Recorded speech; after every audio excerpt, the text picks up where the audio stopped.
a Francia en Foco, su cita con la actualidad francesa por las pantallas de France 24 que hoy realizamos desde la ciudad de Niza, en el sur de Francia.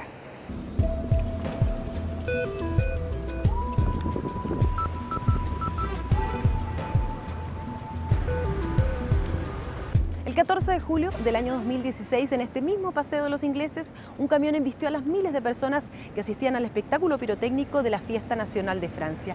86 personas fallecieron, entre ellas 15 niños que hacían cola para comprar caramelos. 6 años después, Francia juzga a 8 personas acusadas de haber ayudado con dinero, armas y a conseguir el camión al autor del ataque que también murió ese 14 de julio. Después de los procesos por los atentados del 13 de noviembre en París y de Charlie Hebdo, esta es una nueva prueba para la justicia y la sociedad francesa. Desde el pasado 5 de septiembre, el Palacio de Justicia de París vuelve a estar bajo vigilancia, esta vez para el proceso por el atentado de Niza. Algunas víctimas hacen el viaje desde la Costa Azul, como Celia Vial, que perdió a su madre ese 14 de julio. Ella no está aquí para defenderse. Mi padre lo estaba, pero fue herido en el atentado. Para él sería muy duro. Yo me siento con fuerzas para testimoniar por ella, para explicar a la persona que fue. A 900 kilómetros en Niza, muchas víctimas lamentan que el proceso se realice en París.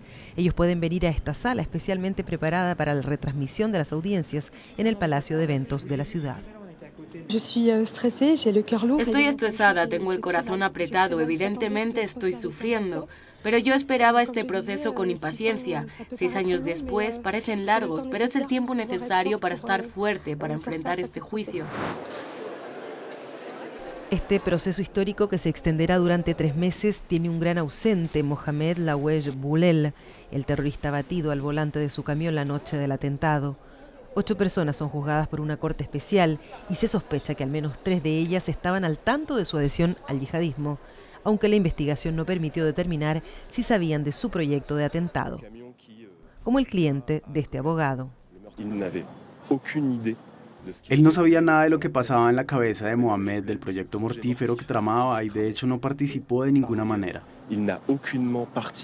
Una explicación inaceptable para los familiares de las víctimas. Ellos ayudaron a realizar este atentado, siendo transportados en el camión, visitando las locaciones, con contactos telefónicos, algunos incluso entregándole armas. Ellos contribuyeron a la logística, no tuvieron un rol secundario. Casi 2.000 personas se han constituido en demanda civil. Está previsto que declaren ante la Corte al menos hasta el 21 de octubre. Solamente entre los fallecidos había 38 nacionalidades. Ningún latinoamericano estuvo entre las víctimas fatales. Sin embargo, Esteban, un chileno, forma parte de los demandantes civiles. Esta es su historia. Cada vez que puede, Esteban, este bailarín y artista plástico chileno, asiste a la redifusión del juicio por el atentado de Niza del 14 de julio. En el Palacio de Congresos de la ciudad puede ver en directo lo que ocurre en las audiencias de París. Él es una de las casi 2.000 demandas civiles de este importante proceso. Creo que es importante para las víctimas, es importante que puedan pasar después de estos 6 años, reconstruirse y encontrar soluciones, no quedarse en la duda, que sean condenados, los que deben ser condenados, y crear nuevos protocolos de la seguridad, crear protocolos para poder cómo atender a las personas en caso que haya un acto de terrorismo, de que sean realmente protegidos. Si a Esteban le preocupa la protección, es porque ese 14 de julio él se encontraba en el Paseo de los Ingleses. Se salvó del camión, pero no de las secuelas psicológicas del atentado. Estuvo 4 años en terapia. Formado en primeros auxilios debido a su trabajo en escuelas, decidió quedarse a ayudar a las víctimas. El camión pasó al lado de nosotros y me fui inmediatamente a ayudar a las personas. Mis amigos se fueron hacia atrás, es decir, corrieron hacia el otro lado de la playa. La gente escapó, entonces quedó muy poca gente que quedó a ayudar, porque no sabíamos si el camión iba a explotar, no sabíamos si había más terroristas. Se habló que tal vez hay personas que hay rehenes. Entonces había realmente estábamos todos perdidos en el fondo, no sabíamos. Junto a otras víctimas, Esteban espera demandar al Estado y la ciudad por la escasa protección que había ese 14 de julio pese a que el país seguía en alerta terrorista. Mientras su reconstrucción la realiza a través del arte. Hace 5 años participó en la creación del documental de danza El soplo de la vida, que evoca ese 14 de julio. Además, hace casi 2 meses que trabaja en una gran arpillera hecha de telas e hilo. Yo estaba como por aquí, en ese sentido. Entonces, evocar este momento, evocar las personas que partieron, pensar un poco las personas que se fueron nadando. Pero en el fondo podemos ver que hay color, hay una parte negra, pero en el fondo esta idea de la vida, una idea de seguir viviendo, de pensar un poco a la vida y no quedarse tanto en esta idea de lo que ocurrió hace 6 años. La obra la realiza junto a su pareja, Federica, una vez finalizada esperan donarla al Museo Memorial del Terrorismo, que debe abrir no lejos de París en 2027. En los últimos años, Francia encadena los juicios por los atentados yihadistas que han tenido lugar en su territorio. Los del Bataclan y las terrazas, los atentados contra Charlie Hebdo o el supermercado judío en Vincennes, el atentado contra el padre Jacques Hamel degollado en Normandía. En el anonimato, las asociaciones de apoyo a las víctimas tienen un rol muy importante en estos procedimientos. Sofía Seco, directora de la Federación Nacional de Víctimas de Atentados Terroristas, gracias por esta entrevista con France 24. Sofía, ¿a qué situaciones se está enfrentando su asociación en lo que va de este juicio por el atentado del 14 de julio del 2016 en Niza? Acompañamos a las víctimas y familias de las víctimas desde el 14 de julio en la noche, y este proceso es el punto esencial de un recorrido de reconstrucción.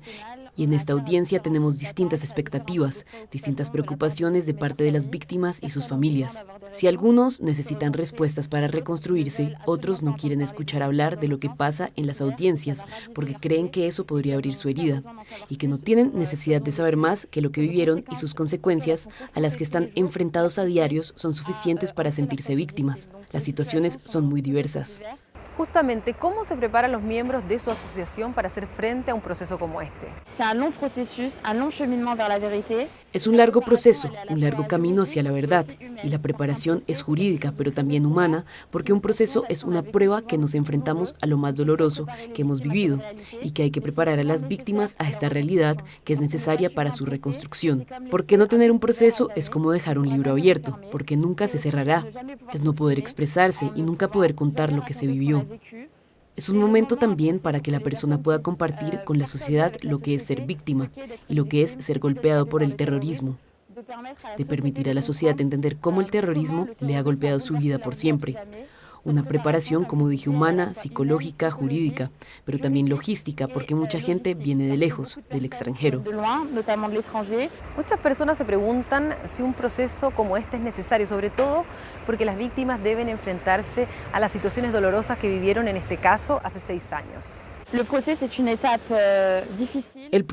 etapa difícil, temida, pero necesaria para reapropiarse de su propia historia, que estalló en 1000 pedazos la noche del 14 de julio. Hay que tomar la vida de una víctima como un rompecabezas, que explota. Y el juicio, con las audiencias de los investigadores, expertos, testigos, va a permitir responder algunas preguntas y pegar los distintos trozos de este rompecabezas para enfrentar el futuro con serenidad y tranquilidad. El juicio no borra nada, no sana, pero permite mirar el futuro teniendo el sentimiento de haberse descargado de algo y de tener las llaves para enfrentarlo con más serenidad. Un momento clave de lo que va de proceso fue cuando se difundieron las imágenes del Paseo de los Ingleses en Niza. Había muchas víctimas que preferían no ver ese video. En cambio, otras personas decían que lo necesitaban para reconstruirse. ¿Cómo se explica eso? En una escala individual es una elección muy personal. Por eso es importante que el presidente de la Corte prevenga antes de la difusión para que cada uno, de acuerdo a sus dudas y su estado mental, pueda decidir si ver o no la proyección. Nosotros, como asociación, pensamos que a una escala colectiva es un deber que tiene la justicia de compartir ese video, porque establece de manera incontestable la verdad, la forma en cómo los hechos se desarrollaron esta noche y permite a las víctimas reconstruir ese momento donde todo explotó. Ver al lado de quién estaban, cómo el camión les impactó o no, dónde se fueron sus cercanos, a quienes perdieron entre la multitud. y a escala de la sociedad permite fijar en la memoria colectiva lo que fue ese atentado del 14 de julio.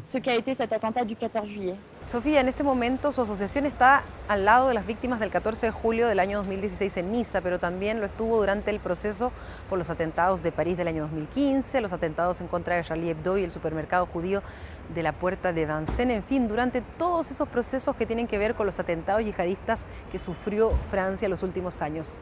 ¿Cómo están viviendo este momento? Es un momento clave de nuestra historia judicial, pero también de nuestra historia en su sentido general, porque descubrimos cómo la justicia francesa trata estos actos de terrorismo contemporáneo, los atentados de masas, y es algo esencial para entender estos hechos. Permite buscar las raíces de la radicalización de las personas que pasaron al acto y entender también cuál es el lugar de la víctima en nuestra sociedad.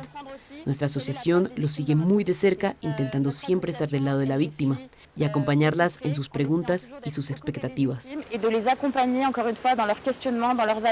Muchas gracias, Sofía Seco, por esta entrevista con France 24. Gracias. Y hasta aquí este capítulo de Francia en Foco que despedimos desde la Plaza Massena de Niza. Muchas gracias por su compañía y hasta una próxima por las pantallas de France 24 o en france24.com.